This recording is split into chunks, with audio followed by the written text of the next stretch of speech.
Since America's inception, the promise of freedom and opportunity has drawn dreamers to its shining shores. Be it for religious or social liberty, jobs, wealth, family, every immigrant has and does harbor hope for the same overarching American dream, the chance at a better life.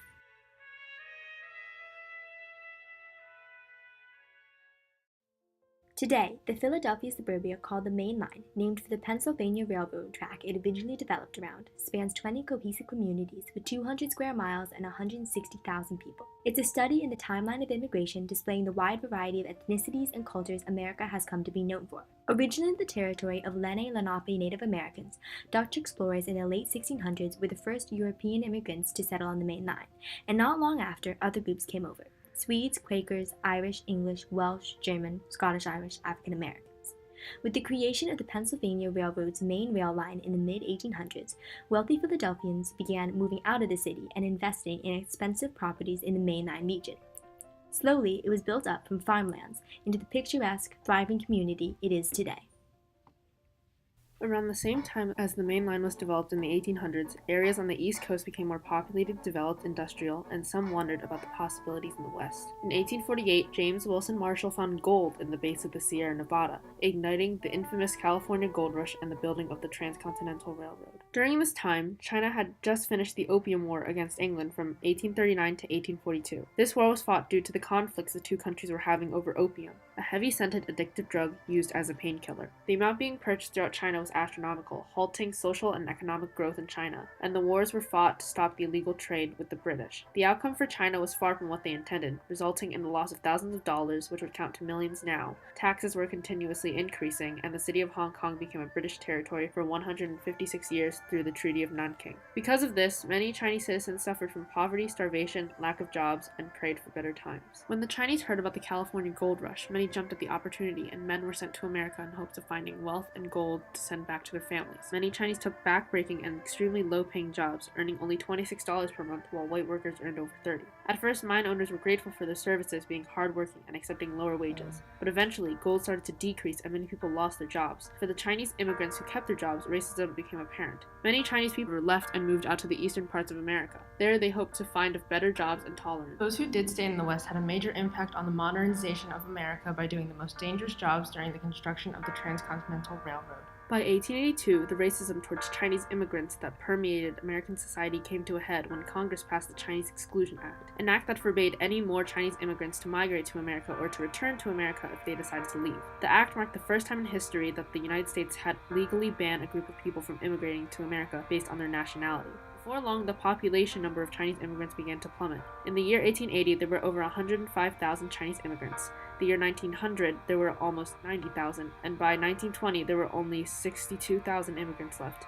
The Chinese Exclusion Act was repealed in 1943, bringing to an end 61 years that the Chinese were banned from America. The repeal came just 6 years before the Communist Revolution engulfed China and the country was formed into the People's Republic of China by dictator Mao Zedong. This opened America up to those seeking to escape the oppressive heel of Mao Zedong's rule. Anyone opposing the ideals of the PRC would face prosecution after being labeled as a traitor to the country. Under China's communist rule, many laws were enforced, one of the most infamous being the one-child policy, established in China by Chinese President Deng Xiaoping in 1979. The purpose of the one-child policy was to stunt population growth, which at the time was at 969 million, by forcing couples to conceive only one child. This law was executed often through extreme methods, such as forced abortions and sterilization, as well as immense societal pressure. Many families, however, wanted more children and found a solution to the problem by temporarily immigrating to the United States, having a child and then returning to China in a matter of years. However, many elected instead to stay in America after first coming, seeing the better opportunities and options found in America for their child, as well as becoming accustomed to the American way of life. At the time of the Chinese Exclusion Act repeal in 1943, the main goal was to correct racist historical mistakes. However, racism still ran rampant in America. Chinese immigrants were often used as scapegoats for the reason behind low wages, while many feared their jobs would be taken by Chinese laborers, who were commonly hired due to their good work ethic and tendency to not complain against menial wages and unfit work conditions. Often, these Chinese immigrants were faced with discrimination, extreme violence, and sometimes death by people of different race who opposed their existence in America.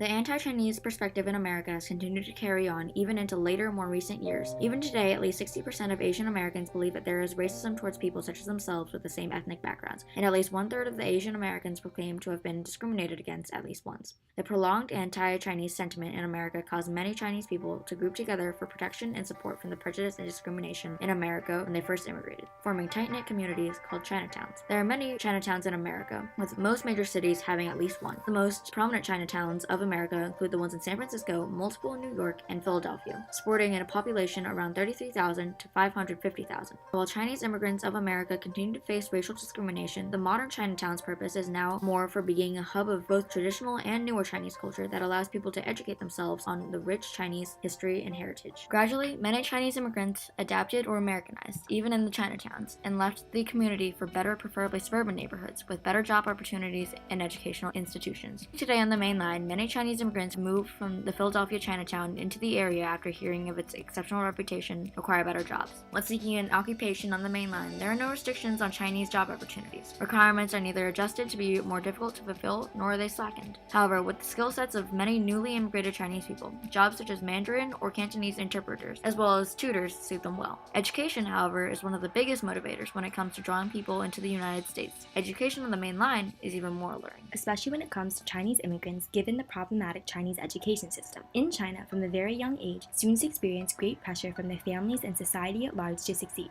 oftentimes leading to stress and extreme coping mechanisms. The culture of studying, working, competing to be the best is epitomized in the Gaokao, a 9-hour cumulative test taken at the end of high school like the SATs in America. But unlike America, where universities also take into account general grades when accepting students, schools in China focus solely on the results of the Gaokao. Expectations for executing perfectly the first time around are high, sometimes leading to students taking drastic measures like hooking themselves up to amino acid drips in order to have more energy for studying, or taking contraceptives to stop menstrual cycles during the weeks leading up to testing. All students are forced to take the Gaokao in the province of their birthplace, and many of what are generally considered the best universities unfairly reserve more slots for students coming from the metropolitan provinces in which the universities themselves are located, neglecting other poorer provinces and students. To keep their kids from having to experience these systemic problems of the current Chinese education system, many families that have the means to either move or send children across seas alone choose to do so. The main line is a clear choice due to the reputation and quality of its public schools,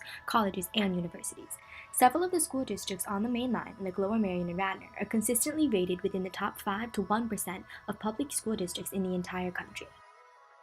是谁想到把你送到美国来上学的？我妈。你知道她为什么让你到这里吗？因为这边学区比较好，教育比较好。好，以前知道过有谁就是跟你一样，从中国搬到美国来学习的吗？很多，大部分人是高中过来的，然后也有一些是大学过来的。你是什么时候知道你要来美国学习的？2年以前。好，我在被送到美国之前，我已经和我家里人商量了1年，所以当时的时候并没有什么感觉，就觉得是很正常的一件事。好，那么你来到美国的时候，你就是真的来到美国的时候，你也是一样的淡定吗？不，因为我那个时候英语不是很好。所以你现在是在哪里上学的 ？Harrington。觉得你就是在 Harrington 学习，是不是给你更多中国没有的机会？对，因为中国的学校只关心学习，然后很少会帮你考虑以后要做什么工作，但是这边就是会给你很多接触未来工作的机会。那么你觉得你现在在美国是不是有更少的压力？如果是高中阶段，就以我自己的学校来说，我以前在高中的学校每天要上14个小时的课。你觉得你是不是要是不需要做那个高考，会不会也有更少的压力？因为在中国，高考是通往大学唯一的途径，就是所有人必须要上大学必须去高考。然后高考1年只有1次，所以所有人都把所有的时间都给了高考。好，那么你觉得就是美国的教育方式是跟中国的教育方式有什么区别？美国的教育方式，比较因材施教。他的意思呢，就是根据每个学生的不同，然后提供不同的课程。但是在中国，所有人都必须上一样的课程，然后参加一样的考试。China is the leading country in sending students to the United States. During the 2015 to 2016 school year alone, nearly 329,000 were enrolled here in higher education institutions, a third of all foreign students in the nation at that time. Since so many Chinese immigrants come to America through specifically education-based routes to attend university or get jobs as H-1B temporary workers, which still requires a college degree, as a whole, they are one of the best educated immigrant groups in the country. Even compared to the population of all Americans, Chinese immigrants have higher levels of academic achievement, with 23% of Chinese immigrants receiving a bachelor's degree and 27% a postgrad, while 19% of all U.S. citizens get a bachelor's and only 11% go postgrad. The presence of such education-driven Chinese immigrants in America creates more competition for getting into colleges and universities. America may soon also be welcoming young Chinese immigrants coming for reasons besides education, given the path the Chinese government has begun to follow. In February of 2018, it was announced that the laws stating that the maximum time in office for a Chinese president was 2 5-year terms had been ended, allowing the current president, Xi Jinping, to rule indefinitely, much like a dictator. Following the law change, the government began censoring certain content on the internet, which they've been known to do in the past. They blocked any possible search results for terms seen as attack on Jinping or question of the government, including the books 1984 and Animal Farm, both centered around the theme of controlling corrupt governments and phrases like incapable ruler and emperor. One word the government was quick to remove was emigrate, searches for which spiked on China's main search engine Baidu directly after the law change. This increased amount of government control and soon consolidated power for the president signals a possible reversion back to the oppressive communist regime China struggled to change once before, and alienates those who were attempting to turn China into a true democracy, like the members of the Umbrella movement in Hong Kong. Depending on exactly how the Communist Party's grip over China develops in the coming years, such disgruntled Chinese citizens may set their sights on America as a country with all they are denied in China.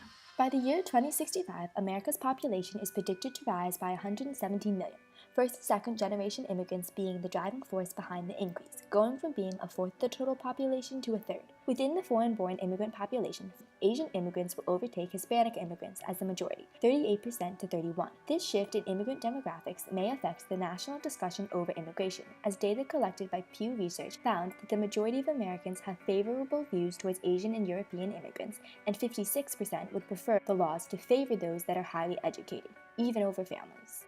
Each generation of Chinese immigrants has come to America in search of things that at first sight seem incredibly different, but ideologically are all the same. From searching for gold to seeking freedom from communism to looking for a supportive, encouraging education system, all are done with the belief that America holds the opportunities necessary to achieve a stable future, a prosperous future, a brighter future. The main line is one of the best examples of that golden American dream, a physical embodiment of all the prosperity immigrants long for. In 1990, I left China, and I went to school in Russia as an exchange student for 7 years. In 1997, I left Russia and I came to the United States. Why did you come to the United States? For better life, Do you think that there's anything in particular that you really value about the American culture? there's a couple things I really value about American culture. First is like freedom. You have more freedom here. Basically, nobody cares what you do as long as you don't violate the law. The second thing is, I think Americans value brave. They value hero. One person can make a difference. You can do the things you really think is right and you really want to do, and you can do it, and people value it. Did you think you found what you came for? I mean, I'm pretty happy here. I enjoy my life here. I raise my family here. I'm happy.